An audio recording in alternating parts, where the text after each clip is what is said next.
You are listening to the Maple Footy Podcast. This is the unofficial football podcast of the North. I'm your host, Sam Little. Find me at official Sam Little on Instagram. There's nothing left to say except for sit back, enjoy, and welcome to the show.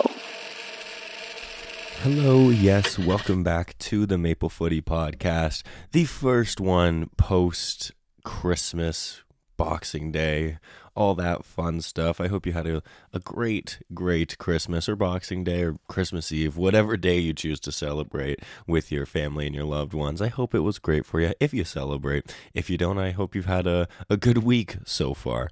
I know my week was good up until Boxing Day. Shout out Chelsea. Thank you guys for dropping points, dropping 3 whole points.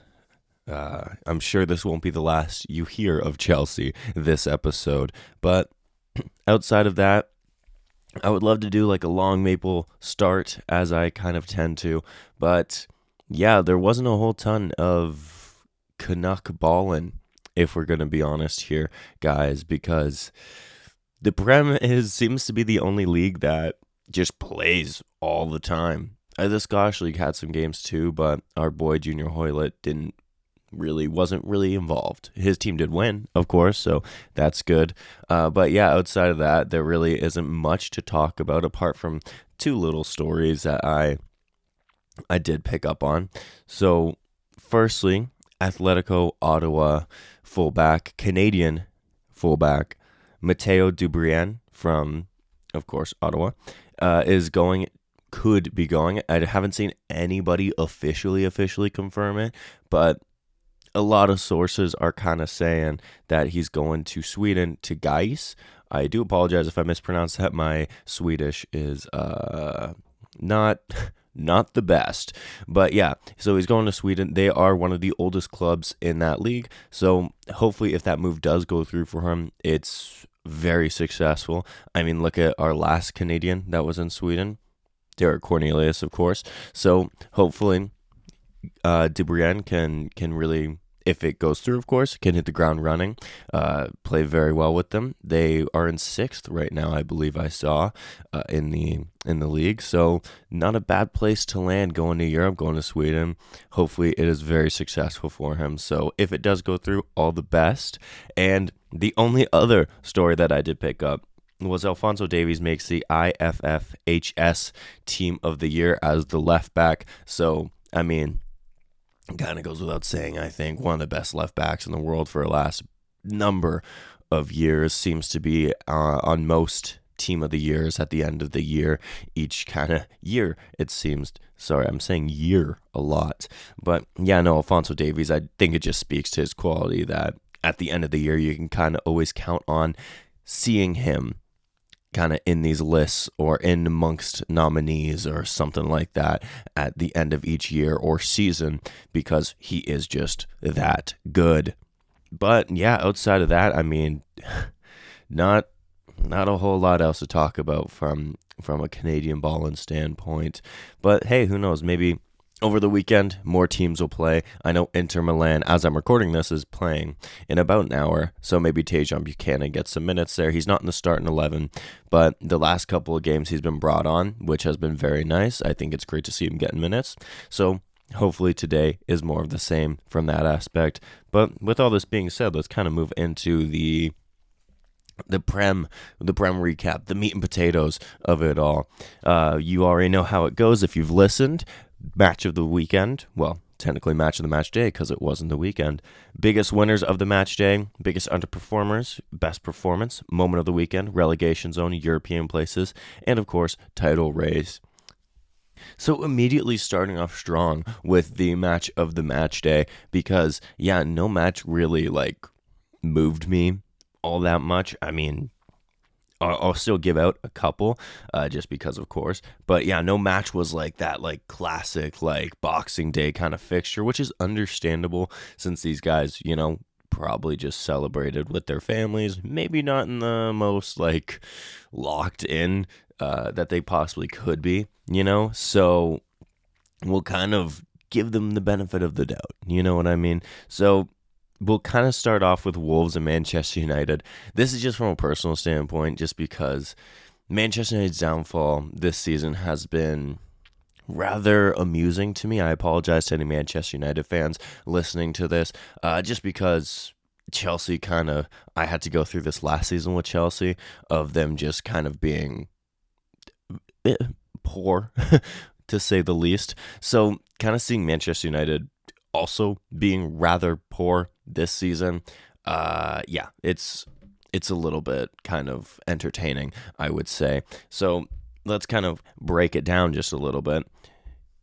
Bruno Fernandes puts his team once again into a terrible spot, getting sent off for the third time. 3 times this season. He's been sent off 3 times. To me, as a captain, maybe this is a little bit harsh. I feel like that's kind of inexcusable. You're supposed to be the captain of the club, you know? I feel like in these kind of big moments, he finds himself either not showing up to the occasion or just kind of packing it in. And that's it. As the captain of, even though they aren't doing great, as the captain of one of the biggest clubs in the Premier League, I think a little bit more is supposed to be expected of you. And he kind of just gets sent off. I know it was a second yellow. I wouldn't say it was harsh at all. I would say it is a yellow card. And since he was already on a yellow card, that means you get a second. So I don't think it's harsh. If it was a straight red, I'd probably be sitting on here going, yeah, that was probably a little bit harsh. But it's a second yellow. He knows what he's doing too if you watch it back. It's just not a good look. I mean, United just kind of underperforming. You know, Onana gets an Olympico scored on him.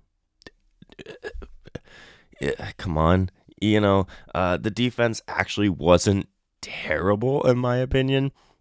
Like, Aaron Maguire looked pretty solid. Yoro looked pretty solid. Martinez, pretty solid. The fullbacks, wingbacks kind of let them down, I thought. The midfield got overrun, and then the front three was just, terrible. I mean, Bruno was sent off, as we discussed. Amad Diallo wasn't great, and Højlund, I mean, he was Højlund. He's a young guy. Hopefully he turns it around. But right now, he's just not looking the 70 million pound striker that they kind of thought they'd be getting. But from a Wolves standpoint, I think it's a massive win. I really do. I mean, taking down relegation rivals Manchester United, I think that's a pretty big deal, I would say. A much needed win after kind of a not great run of games. So I think it's a positive for Wolves, really. Cunha kind of ran the show. I'll talk about him a little bit later. But yeah, no, he scores the Olympico a la Tristan Borges. Shout out Tristan Borges. Shout out Forge. I'm now a season ticket holder for Forge FC. So that's something. That should have been the Maple Start. The Maple Footy podcast host is now a season ticket holder to Forge. But yeah, anyways, Matheus Cunha gets the Olympico, and then he also grabs the game-winning assist for Hwang Hee-chan in the 99th minute, as United was kind of pushing for that all-important equalizer. Of course, it never comes, get caught in the counter. So, I mean, yeah, I think if you're not a Manchester United fan, you're kind of looking at this going, ooh, yikes, what are Manchester United going to do? And if you are a Manchester United fan, you're probably looking at this as, oh, yikes, what are we going to do? Manager bounce hasn't really worked just yet. Emerin, I don't think he's bad. I mean, there's not really much to go off of here, but he doesn't have the players. I think that's very clear for the system that he wants to play. The players that he does have are overpaid, overrated, and underperforming. That doesn't go for all of them. That just goes for about 90% of them. And yeah, I think it's just going to take a big rebuild here, and I'm just not sure Manchester United fans and the backroom staff are kind of okay with that. I think they want an instant turnaround, instant success, and I just don't think it's going to happen overnight. Who knows? Maybe it does, but yeah, I just don't see it happening. My other game, I think I have to go with the other Manchester just because their terrible fortune keeps going. They started the game off strong. They got the first goal, but then quickly Everton, well, not quickly, about 20 minutes later, Everton get an equalizer, and then Haaland misses a penalty. I bet you would have bet your life on the fact that he would have scored that penalty, but he doesn't. And Everton kind of gets another big scalp here. Like, that's 3 in a row against 3 very good sides. I know Manchester City is in an absolutely generational run of terrible form, but still, for Everton to pick up a point here, a point against Chelsea last time out, and a point against Arsenal the time before, I think it's kind of showing that Sean Dyche has some fight in his boys. I mean, of course he does. He's Sean Dyche, the greatest manager of all time, in my opinion. Of course, that's an exaggeration. He's definitely top 5 at least, though. But it just kind of shows that these Everton boys, I honestly, I remember at the start of the season, I was kind of saying this might be the year. It still might be, who knows, that they go down. But having now seen the last couple of Everton games, I think that there's a solid chance that they stay up. I mean, they look better than, a lot of teams below them. So I do think that, I think I'm kind of wrong on that one. I don't really see them going down here. But Manchester City still just kind of underperforming real badly. So do with that as you will. There's nothing really new that I can contribute that I haven't already said or that other people haven't really said about this Manchester City run of form. So yeah. But anyways, with those match of the match days kind of talked about, yeah, I know, not too many exciting fixtures, but still, we're going to give you a couple match of the match days. And then we'll go into the biggest winners of the weekend. Well, not technically weekend, it's winners of the match day. Sorry, I just have it all written down as weekend because it's usually on the weekend. But yes, of course, it's match day. You know what I mean anyways. But let's kind of get into it. We'll kind of stick with Wolves for a second. I'm not going to go in depth about them too much as I kind of just talk them to death. But I would say that this was a big win for them. Like I said, beating out a relegation rival like Manchester United, I think is massive. Obviously, I'm partially kidding on the relegation rival. But yeah, beating out a big team like Manchester United in kind of, I would say, a very big moment in their season. I think that's massive. They're now out of the relegation zone, and I think that's pretty big. I think that the team is that could kind of lift morale a little bit, kind of showing that, hey, we still got some fight in us. Let's keep pushing on. I think they have the quality to stay up, as I've been harping on all season. But yeah, we'll kind of leave them at that. Like I said, I talked them to death. Now moving into a team that I've been giving a lot of flowers to this season, Nottingham Forest, in the top 4 still, and not only in the top 4, 5 points in the top 4. Newcastle, who are in 5th, are 5 points behind Nottingham Forest. I think that's pretty massive. They beat out Tottenham, which, once again, we could do an entire series on what's wrong with some of these teams, like Tottenham, United, Manchester City at the moment. But it doesn't take away from the fact that huge win for Nottingham Forest, I think, at home on Boxing Day. Anthony Elanga steps up, 28th minute, assist from Morgan Gibbs-White, who's had a very, very good season, as most, I think, of the Nottingham Forest squad just has had a quietly good season. But yeah, Anthony Elanga takes the chance, takes it well, and then from there, they kind of just showed what you would expect from the normal top 4 contenders on how to see out a game. You know how they say champions will see it out. That's kind of how it felt here with Nottingham Forest. They've been here, it almost didn't seem to phase them. So I think that's huge. You're kind of seeing that Nottingham Forest, I don't think they're pretenders in this top 4 race. Very clearly they're not. So I think now you're kind of really seeing that they're kind of here and they're going to be here to stick around for the rest of the season, whether they get top 4. I don't think they're going to be much lower than 4. I do think we see Nottingham Forest in Europe next year. I think it depends on the competition. It is still a long season ahead. We're about halfway through so far. I think the next batch of fixtures, I believe, is halfway through. Exactly. So almost halfway through. You're really seeing that this Nottingham Forest side, they're here to stay, I think, for the remainder of this season. So we'll see how the rest of their season plays out. I think it's massive for them. I really, really do. It's a big win for them. And I'm just absolutely loving seeing them up here in the top 4 race. It's kind of great, in my opinion. And finally, one of the biggest winners of the match day, I have to go with Fulham. A 2-1 win over Chelsea, the first time in 45 years that Fulham have won at Stamford Bridge. So it didn't look like they were going to get anything from the game around about the 80th minute. When did they score their first?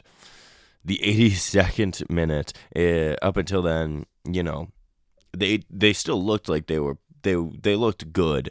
But the clock's ticking down. You're kind of thinking, oh, probably not, might not happen for them, today.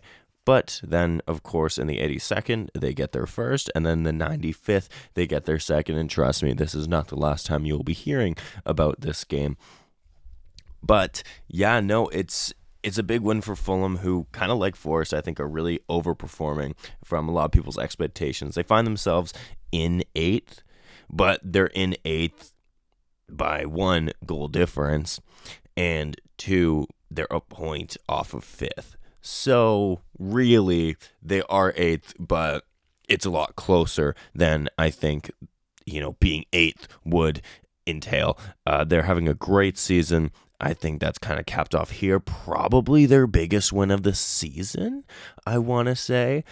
I'd have to probably look into that a little bit more, but I feel like that's definitely the biggest win for them this season. Kind of much like Forest, kind of showing that this isn't just like a side that's like playing well. Like, this is a side that's playing very well, and they're now getting big results in big moments, big times, big places, atmospheres, so it kind of just shows that, I think, kind of like I said, like with Forest, they're kind of here to stay, and I think that you're going to see them pushing until the end of the season, and we'll kind of see where they end up. But now moving into the biggest underwhelmers of the weekend. Yeah, we'll stick with this game, and we're going to stick with Chelsea. Sorry, the Chelsea fans are probably going to talk about Chelsea a little bit here. I don't want to overreact here because Chelsea have had a good season. And as I follow a lot of Chelsea accounts on social media and whatnot, I see a lot of like negativity around this, like people, saying just crazy things like, why did we sack Poch for this? Kind of crazy when you really think about it. But I do think that it does show some glaring holes in Enzo Maresca's management at the moment. I do think that they didn't look great. I kind of had that feeling in like the pit of my stomach, those ones that you get, because I had seen the stat that Fulham hadn't won at Stamford Bridge in 45 years. And I just had that feeling right down in my stomach. I really felt it. I was like, this doesn't really bode well. And then we go 1-0 up, and I was like, okay, great. Maybe it was just an off feeling, Maybe I ate something not too good the other night. But yeah, no. And then Fulham got their first. And I even texted someone after Fulham got their first. I was like, we're losing this game. Like, we're going to give this up. Sure enough, they do. So I think there's a lot to talk about with Chelsea here, because I do think this was probably their worst performance of the season. I would say I'm pretty comfortable in saying that. I've seen most of their games this season.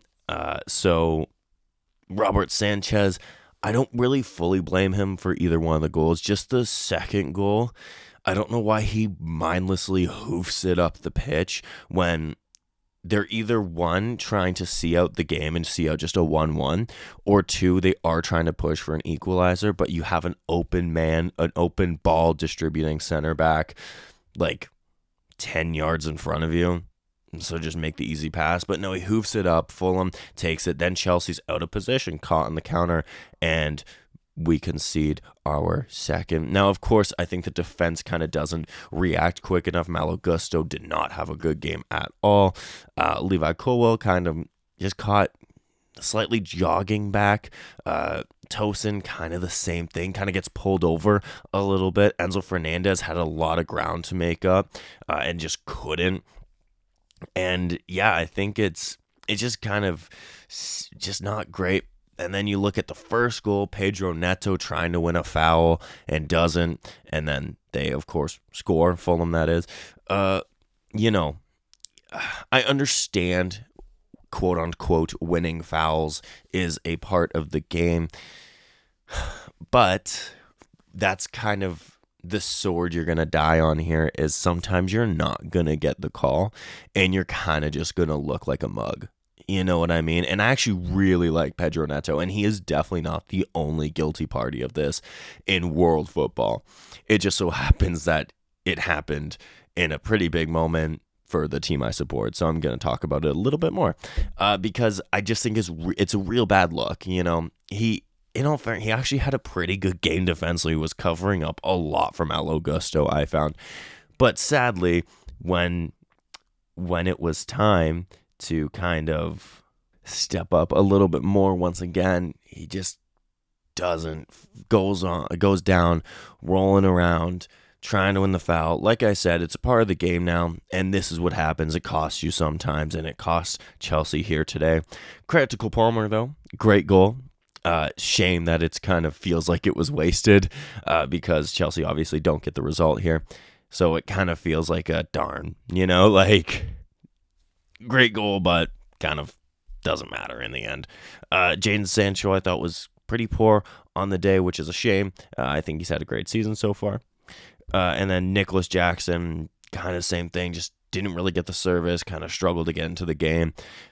Those games happen for strikers. And I think where Enzo Maresca kind of failed Chelsea on the day is he failed to make substitutions. He brings on Christopher Nkunku in the 73rd minute, and that's it. Now, I actually like Christopher Nkunku, right? But he's not like a high-pressing like striker. One, he's also not a lone striker kind of guy. He's one of those guys that plays well off of someone. So you bring him on as a lone striker to kind of press. And Enzo Maresca himself has said that Nkunku's not a presser. When you have Guahi on the bench as well, a high-pressing young striker, I don't know why you wouldn't bring him on. Joao Felix also doesn't get in, which is very head-scratching to me. The last bunch of games, he just hasn't seen minutes when Chelsea could have definitely used him. I'm talking about like Everton and here. Facing low-block teams, you want a guy that's tricky on the ball, is very creative, comfortable on the ball, comfortable making space for others. Like, he's just a very good player, so I don't know why you don't bring him on. Maybe Maresca just doesn't rate him in their system. Maybe he's got a nagging injury. We don't know.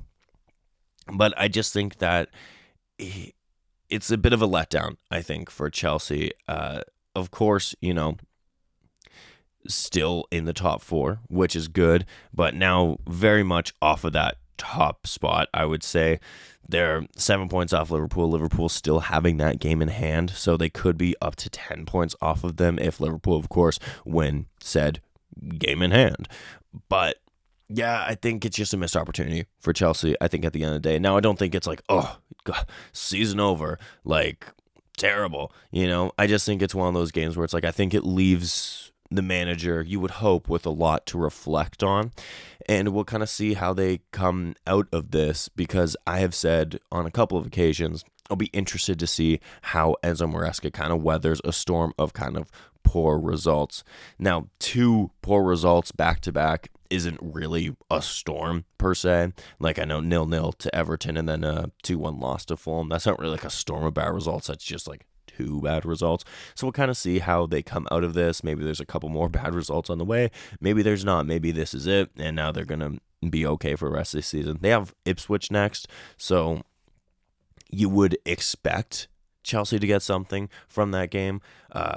But, it's the Premier League. Anything can really happen. But yeah, I think it just gives you a lot to think about. If you're a Chelsea fan, if you work at Chelsea, like per se Enzo Maresca, I think that you're kind of left with a little bit to think about. But enough about Chelsea. I think I talked about them for a good couple minutes. Sorry, I just had to really get that off my chest.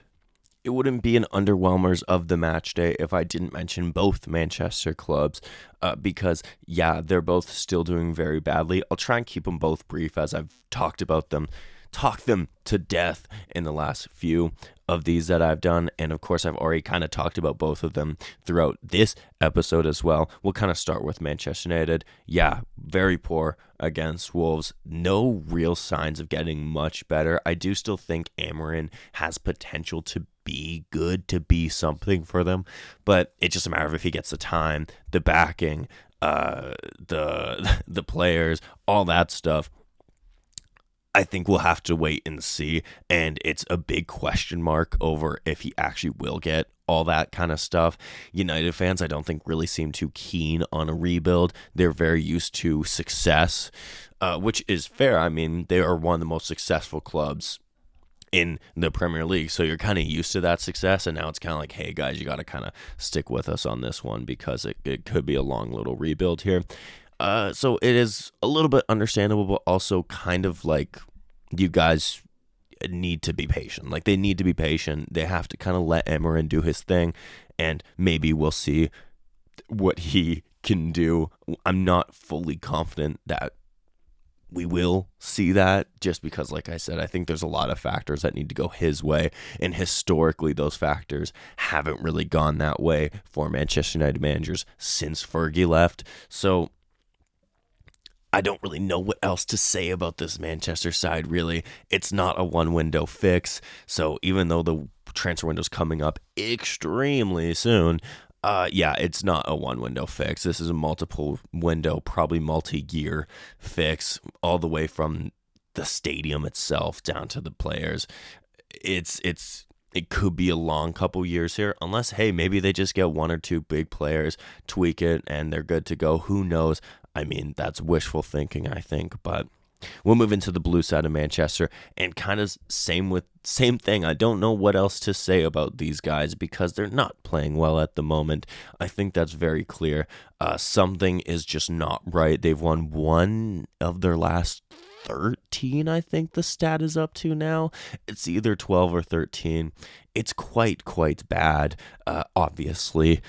And especially, I mean, like I said, I gave Everton their flowers when I talked about them earlier, but you would expect City to kind of have the quality to beat Everton, especially when you're gifted a penalty too. You put it on Erling Haaland's boot, you would think that he's going to put it in. Obviously, I'm not saying this is Erling Haaland's fault. He's been really one of their only good performers this year. So for him to kind of miss a penalty, you kind of go, you know what? He's bailed them out a couple of times this year.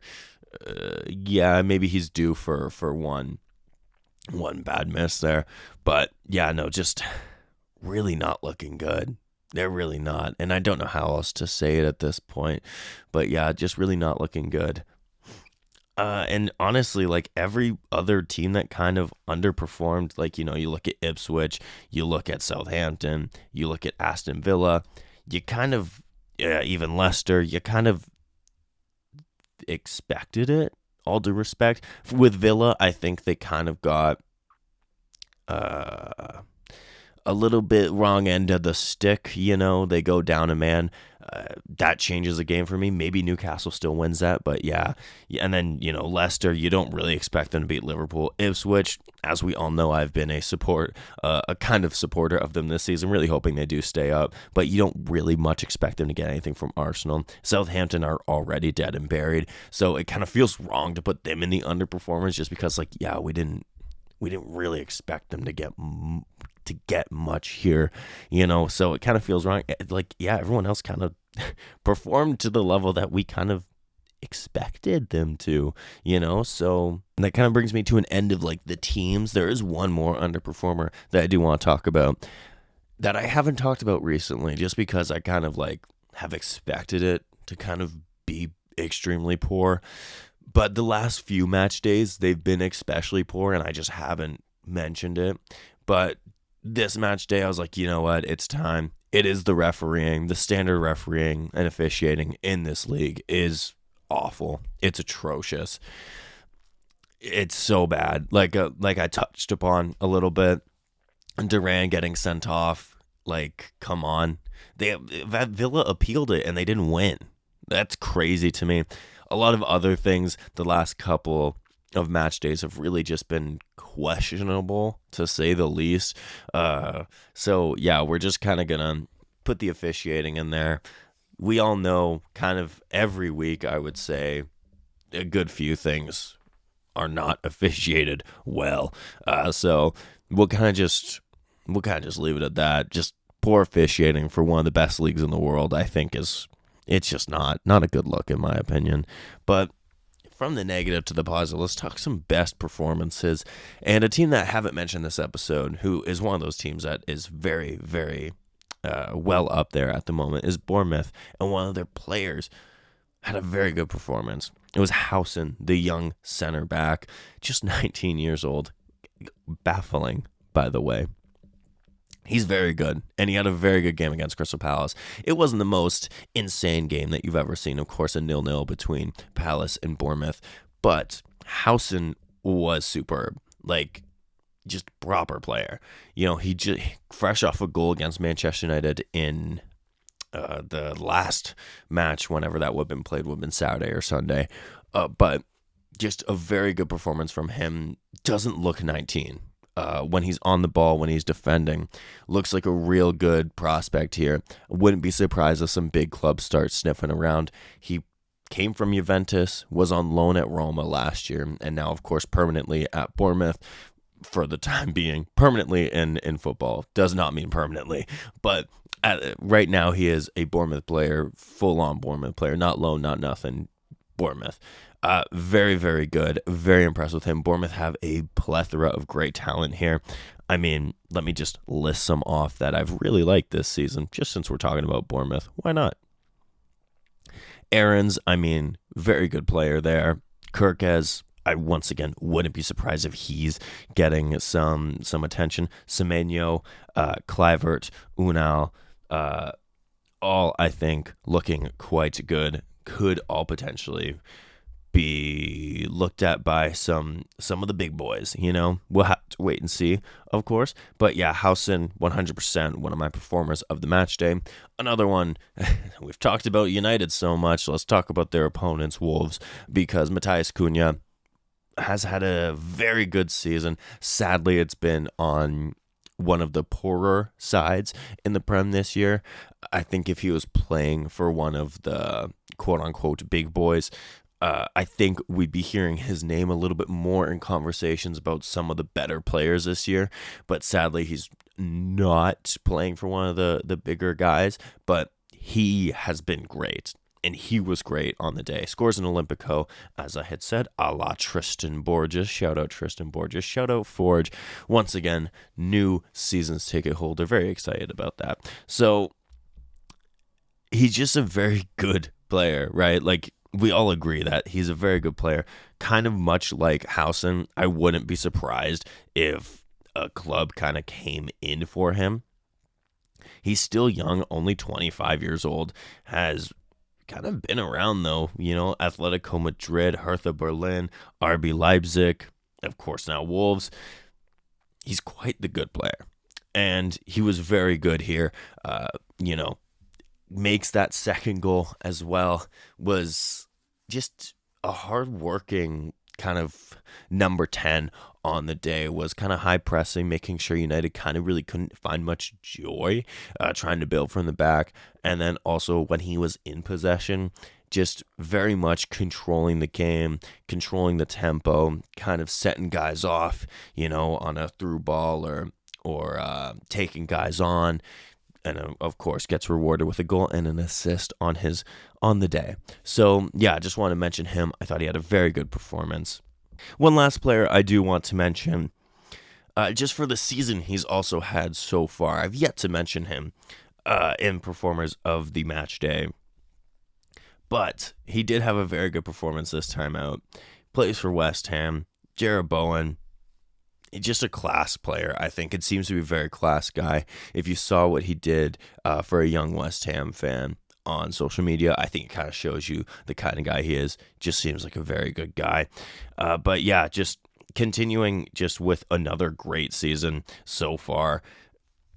It's kind of just one of those things where it's like, yeah, he's been class like the last bunch of seasons for West Ham, but just kind of like no one talks about it. Like, I know people do talk about it, yeah, but, like, he just feels like he doesn't get the respect he deserves. Like, more people should be talking about it. So I'm a little bit guilty of that, so I thought I'd make amends with it right now because very good performance from him. Gets the goal in the win against Southampton. Kind of fair play to Southampton. They didn't look like terrible on the day. They were kind of making it hard for West Ham. But when you have a player of Bowen's quality, there's always that chance that you break through. And of course, they did. So I think he's had a good season. This is kind of more so why he's here. I don't think it was like his best performance of the season, but definitely it was a good performance. But I just wanted to mention him because I think he's been a good performer this season. And like I said, I didn't want to be guilty of like never talking about Jarrod Bowen because I think he's been very good. So moment of the match day, this match day kind of kills me because it's against Chelsea, but I think it has to be the 95th minute winner against Chelsea for Fulham from Rodrigo Muniz. Yeah. Bringing them their first win at Stamford Bridge in 45 years, right in front of the away fans, so they got to celebrate, of course, with the traveling support. It's a shame that it came against Chelsea, but of course, we're trying to be unbiased here. It's a very good moment. Like, let's be real. It's a very good moment. You saw what it meant to the players. You saw what it meant to the fans. You saw what it meant to Marco Silva on the sideline. And I think that's kind of what the moment of the match day is supposed to be. So, like I said, trying to put my personal bias aside on this one, it's a very good moment. And by the way, Harry Wilson, he got the goal in the 82nd minute. How many late goals has he gotten this season? It feels like all the goals he gets comes after the 80th minute this season. Like, just very funny to me and something that I just noticed now. So, but yeah, no, Rodrigo Muniz gets into my moment of the week, match day. I'm so sorry. I keep on saying weekend. I'm so used to just saying weekend. My other one is actually Curtis Jones scoring on his 100th Premier League appearance for Liverpool. You know, he's a young player. He's been kind of riddled with some injuries, nagging injuries throughout his kind of Liverpool career, just still 23 years old. But yeah, 100 appearances for Liverpool, scores on his 100th appearance in front of the Anfield faithful. So I think that's once again kind of what it's all about. Of course, he is a Scouse boy too, so I'm sure that moment meant a lot to him. Like I said, getting in on his 100th game for the club. Well, in the Premier League, he's played more than 100 games for the club, but in the Premier League, it's his 100th appearance. It's just very good. You kind of love it. It's kind of what the game's about, isn't it? Hometown boy scores on his 100th appearance in the Premier League. I think it kind of goes without saying. And +2, like I said, all the injuries he's kind of struggled with kind of just makes it a little bit nicer. So hopefully he can stay injury-free for the rest of the season. Knock on wood for that. We never want a player to get injured, so we'll knock on wood there. But yeah, kind of moving on now from the moment of the weekend into relegation zone. I'm so sorry. I keep on saying weekend. Take a shot every time I say weekend instead of match day because these games did not take place on the weekend. But yeah, moving into the relegation zone. There was a change as Wolves came out. Leicester fell in. Of course, Southampton still just anchored to the bottom of the table. Yep, they are still there. Moving ahead of Southampton, Ipswich, of course, beating Arsenal was always going to be a tough task, and now they have to go out and play Chelsea. Maybe there's a shock on the cards. There could be. I mean, it is the Prem. There could be. After Chelsea, they've got Fulham, still not easy. Then Brighton, also not easy. Then Manchester City, not easy. Liverpool, not easy. And then they do have Southampton, a little bit easier. Not a great run of games here for Ipswich. It's a shame. I really do want them to stay up, but this run of games I really feel like could be the run of games that kind of sinks them. It's going to be very hard for them to get much from those games, but hey, like I said, it's the Prem. Anything can happen. But yeah, it does look like it's going to be a real tough run of games here. Just above them now is Leicester, who fell into the relegation zone after their loss to Liverpool, of course, and I feel like that's about right for Leicester's season. They have felt like they've been out of their depth. They haven't really performed well. Players look uninterested. Eventually it will catch up to you. So they kind of see themselves in the relegation zone right now. Of course, only 1 point in. Wolves are just ahead of them by that 1 point. So very clearly not over. Still half the season to play. But we will have to wait and see what kind of happens. I think they're going to need to really wake up, in my opinion, really kind of turn a corner because it's just not looking good for them. And then, of course, right above them is Wolves. After that big win against United, they're going to hope to build on that against Tottenham next time out. Could be done. I mean, they did just beat Manchester United, two teams, Tottenham and United, that have been so hot and cold this year. It's so hard to predict how they're going to perform. So, like I said, going to have to wait and see which Tottenham Wolves will be playing. Because if they're playing a good Tottenham, it could be a bit of a tricky game. If they're playing a not so good Tottenham, it might not be a tricky game and they could be getting another 3 points. Just above Wolves, of course, Crystal Palace, that 0-0 draw with Bournemouth. Not the worst result in the world. Draws are better than losses, so definitely not the worst result in the world. They kind of seem like they're kind of maybe getting into the groove a little bit. Maybe we'll kind of see what happens there. But yeah, right now it feels like Palace's season could go either way. It feels like they could sink again, or it feels like they could kind of be turning that corner. We'll have to once again wait and see. Who do they have next? We can quickly check that. They have Southampton next, so I feel like that could be, all due respect, could be a little bit of an easier game for them. But then they have Chelsea after that in the new year, and then they have Leicester after that. So kind of not the worst run of games. I know you probably expect Chelsea to beat Crystal Palace, but, then they have, Chelsea kind of, in the middle of that sandwich. Then you kind of got two teams as, the bread that you kind of feel like Crystal Palace could get something from those games. So we'll see. Everton, of course, just above Palace, but keeping in mind Everton do have a game in hand, so they are tied on points with Crystal Palace, but they have that game in hand.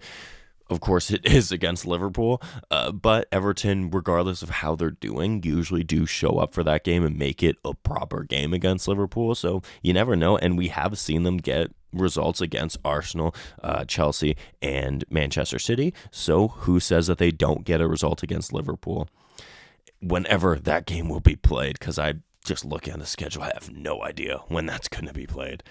But yeah, so that's kind of the relegation battle right now. We're kind of going those 6 teams, I would say. Manchester United, I know I joked about it, but yeah, they are 5 points clear of Everton and Palace. So I was joking earlier, but a very interesting stat is that I believe it was Bolton and Blackpool at this time of the season when they last got relegated were on 28 points was Bolton, I believe, and then 22 points was Blackpool. Manchester United is on 22 points.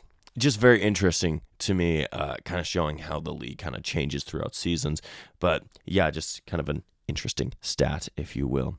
Moving into the European places, Nottingham Forest, of course, sitting pretty in 4th. Chelsea sitting in 3rd. And Arsenal sitting in 2nd. Then you got a whole lot of teams knocking on the door. Newcastle, Bournemouth, Manchester City. I know they're in poor form, but if anybody can turn around, it could be City. Then you got Fulham, just below City, Villa, Brighton, and Brentford. That stretches about until the 11th place, from 5th all the way to 11th, because Brentford is only 5 points really off of Newcastle. We'll kind of see how all this shapes out. But yeah, I think it's a great race to kind of watch here. So we'll kind of see what happens there. I mean, as I've kind of harped on in the last bunch of episodes, I'm really loving that pack there of Forest, Bournemouth, Fulham, etc. Really overperforming, and it's really nice to see. So we'll see how it kind of plays out. Sorry. And then, of course, the title race, you have Chelsea dropping points at the moment. Arsenal just got a pretty big win, I would say, to turn their fortunes around a little bit. Kind of slumped just a bit with that Everton performance a couple match days ago. Then they won their last one out. Then they win against Ipswich. So they're kind of back on track, I would say. And then Liverpool kind of still really leading that race here. Still that game in hand, of course. So Yeah, not much changes with Liverpool at the top of the table at the moment. They are still there. They are still 6 points ahead of Arsenal, of course, with that game in hand. So who knows? Who knows? I don't know. Liverpool right now looking like they are the pack leaders. I still haven't been overly impressed. Is that a ridiculous statement? Maybe a little bit, but I haven't been like super overly impressed. But also, they just kind of find a way to win, as they have been all season. Like, nobody looks at how you play, they look at the result, right? So they kind of just keep on getting these big results, and we'll see kind of how that plays out throughout the rest of the season, because I've now said it for basically half a season. They haven't looked great, but they are getting great results. But maybe sometimes your fortune changes. We're about halfway through the season, and they're still getting those results. So obviously, Slot's got the boys doing something right. So yeah, just an interesting title race, to say the least, at the moment. We'll kind of see how the rest of it plays out over the next half of the season. But yeah, next match day, it's a busy one again, as they all are. The games feel like they are coming thick and fast. So if you feel bad for the players, you should also feel bad for me for deciding to take on the commitment of covering all of this. I'm just kidding, of course. The players are much, much more worked than I am. But with all this being said, this kind of does bring to a close this episode of the Maple Footy Podcast. Match days will recommence tomorrow as of recording this, and they will just kind of continue nonstop for the rest of the season, and we will kind of keep building the schedule around how they are doing their schedule. So it may not always be a Tuesday drop, as this one evidently will not be a Tuesday drop, just because, I want to get these out while the games are still relevant. I don't want to be like, man, that game from last Wednesday. Yeah, we're talking about it the Tuesday, the following Tuesday. So we're trying to keep up with their schedule. So I do apologize. I kind of adopted that Tuesday release date. And now I'm kind of going to probably be switching that every now and then, which is why it's important to follow me everywhere, which you can find me everywhere. It plays at the start and end of every episode. You know where to find me. But yeah, with all that being said, thank you so much for listening. I do appreciate it. Once again, I hope you had a very, very happy holidays, whichever one you celebrate. Christmas, Hanukkah, probably forgetting a few. It's a very busy time of the year, and then of course New Year's is coming up, so I hope you have a very safe and happy New Year, of course. And yeah, guys, thank you so much for listening. Until next time. Cheers, and that was your Maple Footy Podcast. Thank you so much for listening. Check my socials for any and all future updates at Official Sam Little on Instagram, where I am most active. And until next time, live, laugh, little.